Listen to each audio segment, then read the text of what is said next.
আজকে হচ্ছে বন্ধুর বৌভাত, তার জন্য শুরু করলাম একদম ফুচকা খাওয়া দিয়ে। আমি আর শিয়ান প্রথমে ফুচকা খেয়ে নিয়েছি, তারপরে খেতে বসে গেছিলাম। এই যে মা, আমি, কাকিমা, বোন, তার সঙ্গে ভাই, মানে শিয়ান, সবাই একসঙ্গে খেতে বসে গেছিলাম। আর খুব বেশ মজা হচ্ছিল, অনেকক্ষণ বেশ মজা করেছিলাম।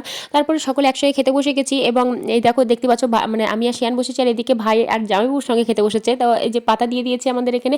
আর তারপরে পরপর চলে এসেছে স্যালাড, তারপরে বেগুনি, তারপরে ছিল ফ্রাইড রাইস, ফ্রাইড রাইসের সঙ্গে ছিল চানা পনির এবং মানে খুব সুন্দর ছিল প্রত্যেকটা রান্না। আর বেগুনিটা তো এত সুন্দর গরম গরম মুচমুচে ছিল, আর ফ্রাইড রাইস, চানা পনির সবটাই কিন্তু খুব সুন্দর ছিল।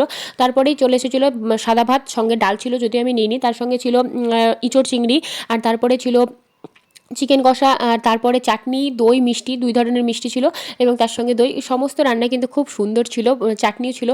তো সমস্তটাই কিন্তু একদম খুবই সুন্দর ছিল। সব কিছু মিলিয়ে মিশিয়ে সন্ধ্যেটা কিন্তু খুব সুন্দর কাটলো। আর এই যে আমি এখন সমস্ত কিছু খেয়ে নিয়ে যে একটু নষ্ট করেছি, তাই ভাই আবার দেখাচ্ছে। ভিডিওটি কেমন লাগলো সেটা অবশ্যই জানিও।